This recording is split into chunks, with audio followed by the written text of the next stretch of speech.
Vous avez peut-être déjà remarqué que lorsque un échange religieux est en cours entre deux personnes ou bien deux groupes de personnes, lorsque l'erreur de l'une est mise en évidence, elle va se retrouver face à un combat interne.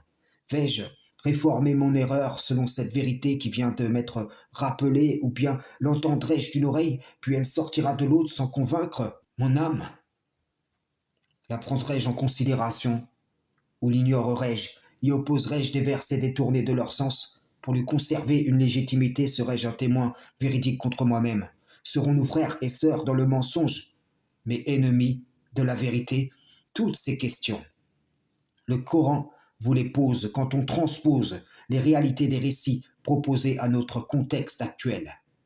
Lorsque Abraham fut amené après avoir médit des fausses divinités et qu'il répondit à son peuple, c'est la plus grande des idoles qui a mis en pièces les autres. Ne se ravisèrent-ils pas en disant, c'est nous vraiment les injustes? Puis ils firent volte-face en répondant, mais tu sais bien que celle-ci ne parle pas. Ainsi Allah fait la preuve de leur injustice. Leurs moyens de défense forment la preuve qui les condamne. Car envoyés à leur raison, ils retournent tout de même à leur passion, usant d'arguments tels que nous avons trouvé nos ancêtres les adorant, et nous voilà marchant sur leurs traces, ou bien défendez vos divinités si vous voulez faire quelque chose, ou encore, ô Abraham, viens-tu avec la vérité, ou plaisantes-tu? Et je vous le dis, c'est exactement les mêmes réactions qui sont produites lorsque ma prédication atteint la majorité d'entre vous. Lorsque vos idoles conceptuelles sont taillées en pièces, vous courez pour recoller les morceaux. Vous vous levez pour les défendre.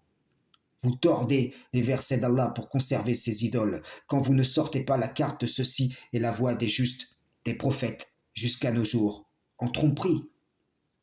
Vos cœurs voilés par le mensonge sont imperméables à la vérité. Et lorsque la vérité perce le voile du mensonge, vous vous empressez de recoudre celui-ci, attaché à vos ténèbres et allergique à la lumière qui vient d'en haut.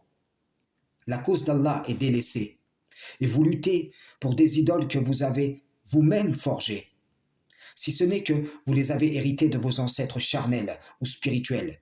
Vous vous trompez de combat. Combien m'ont témoigné rentrer chez eux en disant « Oh ma famille, on s'est fait tromper avec la tradition des hommes. Écoutez-moi, je vais vous prêcher le Coran seul. » Ou encore « Ma famille, on s'est trompé, le Messie n'est pas l'Éternel. Venez, je vais vous prêcher le sunnisme. » Et ceux-ci se retrouvent en guerre avec leur famille, non pas au nom de la vérité, mais au nom d'un autre mensonge.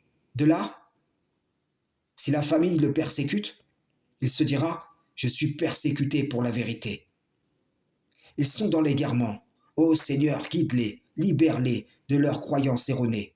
Et en fait, ils ne se rendent pas compte qu'ils sont dans l'erreur et qu'ils intercèdent pour faire sortir leur famille d'un mensonge vers un autre.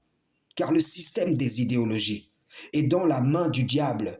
Tout basculement de l'une à l'autre y est vendu comme le passage des ténèbres de l'égarement à la lumière de la vérité.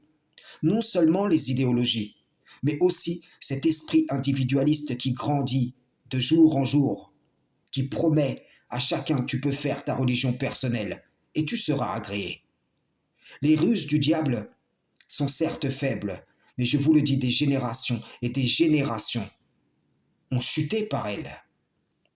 Frères et sœurs en islam, salam, shalom.